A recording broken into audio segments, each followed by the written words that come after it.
WhatsApp guys. सो math का नाम सुनते ही ब्रेन कुछ इस तरीके से बिहेव करता है। तो इसका कारण क्या है? Why do you think so? मतलब ऐसा क्यों होता है?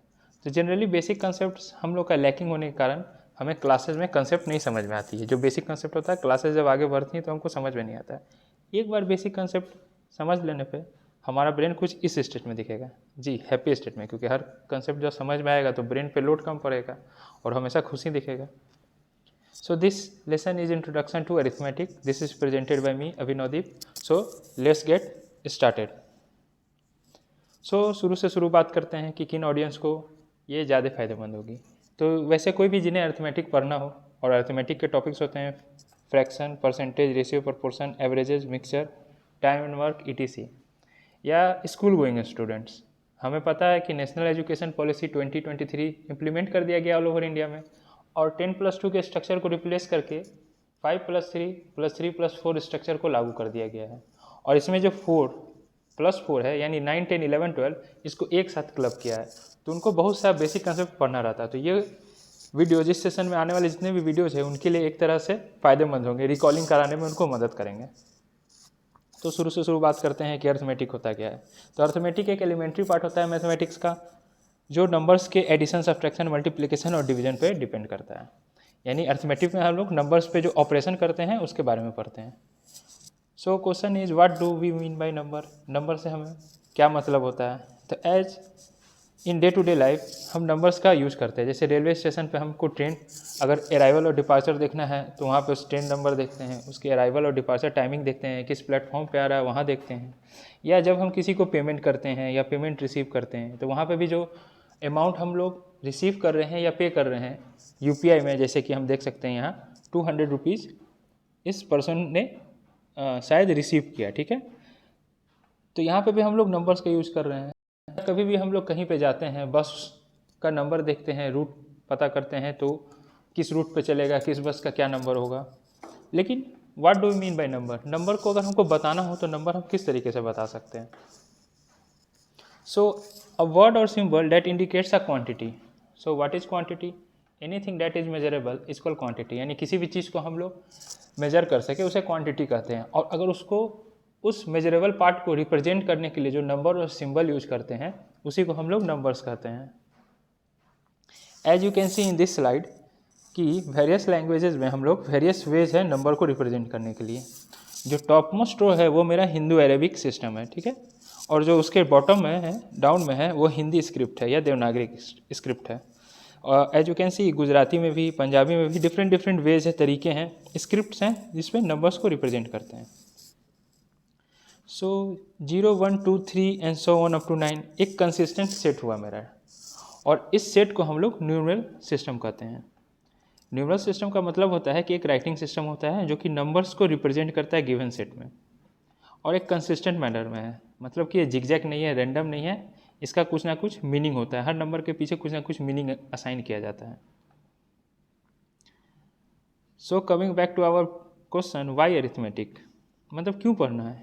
चूँकि अरिथमेटिक हमारे डे टू डे लाइफ में यूज होता है।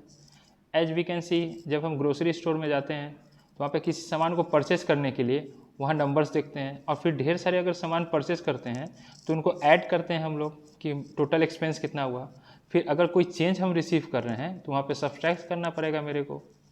या कोई भी सामान रहता है किसी पैकेट में या बंडल में बेचा जा रहा है, कलेक्शन में, मतलब कि एक दर्जन में बेचा जा रहा है या इसी तरह के कलेक्ट करके 10 पीसेस में बेचा जा रहा है, तो ईच पीसेस पे कॉस्ट कितना पड़ रहा है उसको निकालने के लिए हम लोग डिवीजन का यूज करते हैं। तो हम लोग देख सकते हैं कि ये जो बेसिक अरिथमेटिक्स है वो हर जगह यूज हो रहा है। और जब हम लोग टाइम, जैसे कि हम लोग को टाइम पता करना है कि कितना समय हो रहा है, तो वहाँ पे भी हम लोग बेसिक अरिथमेटिक को यूज़ करते हैं। एग्जामिनेशन देने के वक्त हम लोग देखते हैं कि कितना टाइम बचा है, रिमेनिंग हुआ है, तो वहाँ पे भी सब्ट्रैक्शन का यूज़ हो रहा है। या कितना टोटल टाइम लगा एक जगह से दूसरे जगह जाने पे, वहाँ पे हम लोग एडिशन कर रहे हैं, डिफरेंट डिफरेंट प्लेसेस को टाइम लगने को सम कर रहे हैं। सो वी कैन सी कि हम लोग अरिथमेटिक्स का डे टू डे लाइफ में यूज़ करते हैं। अरिथमेटिक को और ईजिली हम समझ सकते हैं कि मान लेते हैं कि अरिथमेटिक मेरा एक बिल्डिंग है, ठीक है। तो इसमें ढेर सारे पिलर होंगे, ये पिलर उनके टॉपिक्स को रिप्रेजेंट कर रहे हैं।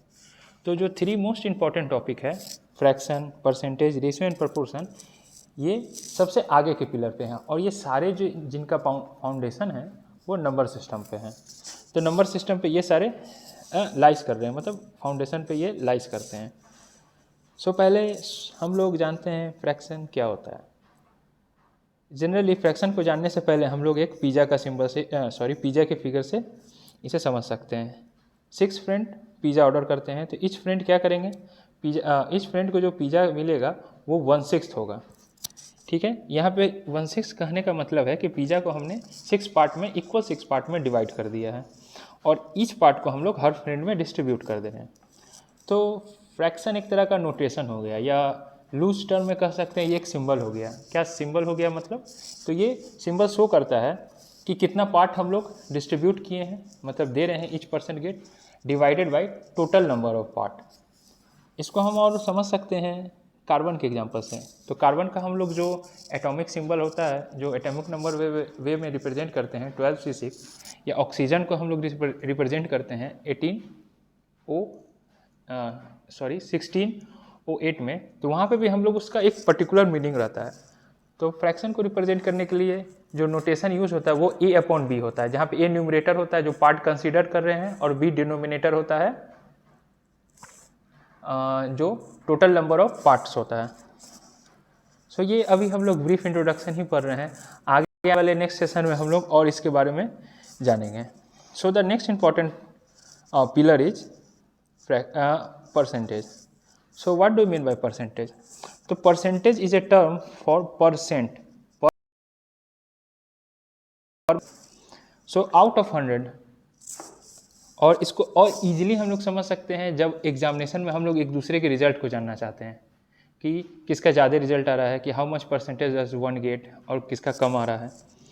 तो परसेंटेज इससे यूज होता है। और दूसरा हम लोग फ़ोन टू डे लाइफ में हम लोग बैटरी को परसेंटेज में शो किया जाता है।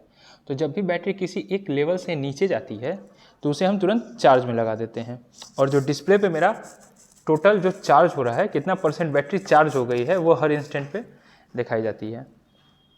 सो परसेंटेज के डे टू डे लाइफ में भी यूज है, जैसे कि प्रॉफिट एंड लॉस में हम लोग को परसेंटेज का यूज़ होता है, डिस्काउंट में परसेंटेज का यूज़ होता है, टाइम एंड वर्क में परसेंटेज का यूज़ होता है। सो आने वाले क्लासेस में हम और इसको डीपली पढ़ेंगे, और इसको अच्छी तरीके से पढ़ेंगे कि परसेंटेज क्या है, इसके कितने टाइप्स हैं, और क्या क्या ये इम्पॉर्टेंट है। एंड जो नेक्स्ट मेरा सबसे इम्पॉर्टेंट पिलर है, वो है मेरा रेशियो एंड प्रोपोर्शन। ठीक है, तो रेशियो क्या होता है, what do you mean bye ratio? तो रेशियो कोई क्वांटिटी का कंपैरिजन होता है। जैसे दो क्वांटिटीज़ मान ले रहे हैं, ए और बी, ए लेंथ मान रहे हैं और बी भी लेंथ है, तो जो दोनों लेंथ को हम कंपेयर करेंगे सेम क्वांटिटीज़ को, उसको रेशियो के टर्म में लिखते हैं। तो मेरा प्रोपोर्शन क्या होता है? और बिफोर प्रोपोर्शन हम लोग देख सकते हैं कि यहाँ फ़ोन के दो व्यू मोड दिए हुए, एक पोर्ट्रेट मोड, एक लैंडस्केप मोड। पोर्ट्रेट मोड में मेरा 4:3 होता है, यानी लेंथ टू ब्रेथ, और लैंडस्केप मोड में मेरा 16:9 होता है, यानी विड्थ टू लेंथ। ओके, सो इस नेक्स्ट स्लाइड में हम लोग एक्सपेक्ट रेशियो के बारे में देखते हैं। एज यू कैन सी, हम लोग जब फ़ोन यूज करते हैं तो डिफरेंट वे में फ़ोन को हम लोग टर्न करते हैं, ओरिएंट करते हैं, या इमेजेस को डिफरेंट वे में दिखाते हैं। जहाँ पे मेरा 16:9 मेरा फुल लैंडस्केप हुआ, वहीं पे मेरा 9:16 मेरा पोर्ट्रेट या फुल वर्टिकल हुआ। So now comes proportion. Proportion होता क्या है? जनरली प्रीवियस स्लाइड में हम लोगों ने देखा है कि प्रोपोर्शन को हम लोग A:B:C:D के रूप में दिखा सकते हैं। तो इस स्लाइड से अगर एक स्मॉल सर्किल बिग सर्किल को कंपेयर रखते हैं एक साइड में, तो इसको जस्ट इक्विवेलेंट करने के लिए, दिखाने के लिए एक स्मॉल स्क्वायर को एक बिग स्क्वायर के साथ दिखाएंगे। यानी दो रेशियो अगर इक्वल है, वो दोनों को हम लोग प्रोपोर्शन के रूप में दिखाते हैं। जहाँ पे स्मॉल स्क्वायर को A मान लिए और बिग स्मॉल सर्कल को A मान लिए और बिग सर्कल को B मान लिए, और स्मॉल स्क्वायर को C मान लिए और बिग सर्कल को D मान लिए। तो हम देख रहे हैं A:B, यानी कि इसमें ये स्मॉल सर्कल कितना छोटा है बिग सर्कल से, उतना ही होगा जितना स्मॉल स्क्वायर छोटा होगा बिग स्क्वायर से। सो इसको आने वाले क्लास में भी हम लोग और अच्छे तरीके से पढ़ेंगे। ये तो जनरल इंट्रोडक्शन के तौर पे हम लोग देख रहे हैं कि इस क्लासेस में हम लोग क्या पढ़ेंगे। सो इस क्लासेस में हम लोग पहले 3 टॉपिक कवर करेंगे, fraction, percentage and ratio and proportion. So अगली क्लास में हम इसको कंटिन्यू करेंगे।